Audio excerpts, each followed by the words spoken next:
This December, Bonhams will be auctioning treasures from one of England's oldest landed estates, Hooton Pagnell Hall. Hidden away in the beautiful countryside in West Riding, Yorkshire, protected by its 14th century gatehouse and tower, Hooton Pagnell Hall is an undiscovered architectural gem. As we walk through the entrance, we step back immediately in time to the great age of 18th and 19th century country house collecting. With each generation of the family adding to the collection, every room in the house reveals a plethora of fine art and antiques, from old master paintings through to fine English furniture, silver, English ceramics, Chinese works of art, books and jewellery, and of course, those whimsical items that one can only find in the attics and cellars of an English country house.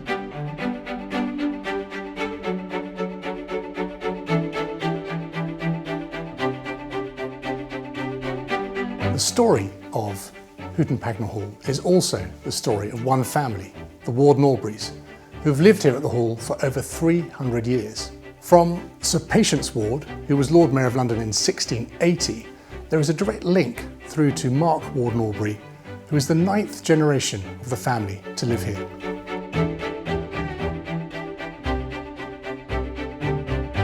The family amassed a vast collection of pictures during the 18th and 19th century, including this work by Paul Sandby of Windsor Castle taken from the Thames.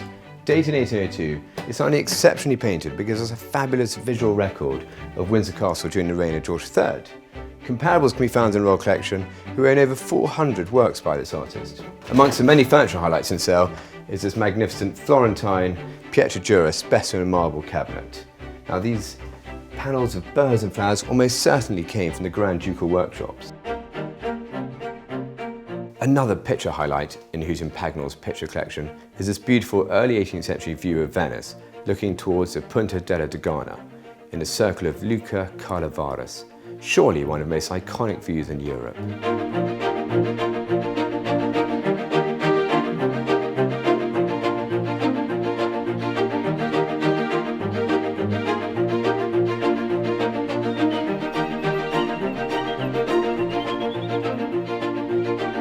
No country house we have had a silver vault, and Hooton Pagnell is no exception. Stuffed full of salvers, dining room silver, and novelty silver items like this pack of foxhounds in full cry.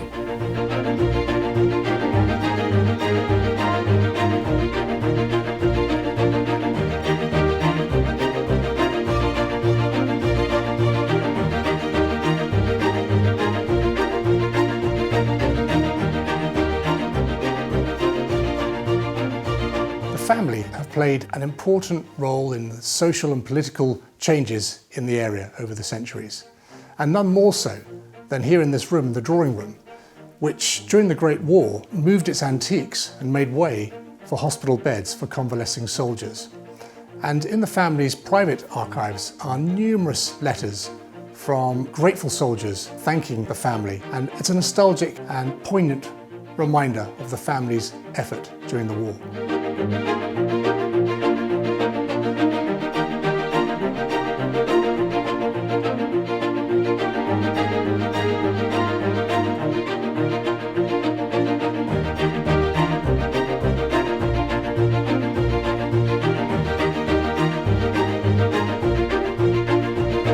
The library contains a large collection of books, manuscripts and folios of prints, ranging in topics from natural history, the county of Yorkshire, 18th century cookery and accounts in the golden age of Antarctic exploration, which came to the house through the estate's agent at the time, who was the brother of explorer Edward Wilson, who both accompanied and died with Scott in the fateful 1912 Antarctic expedition.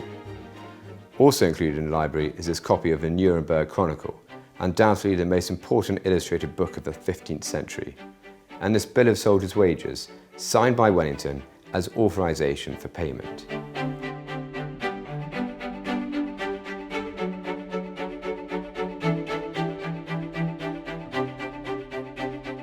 Located in the attic and accessed through a small trap door in the floor is a house cell, or oubliette, where we find the reminders of grislier times including this rather menacing looking man trap used for catching unwanted poachers. It's a breadth of disciplines makes its sale so unique, including 3 fine Victorian folio cabinets, all made in exotic or noble timbers and embellished in bronze mounts. The quality of these fabulous cabinets is exceptional and could only have been made by one of the great 19th century cabinet makers.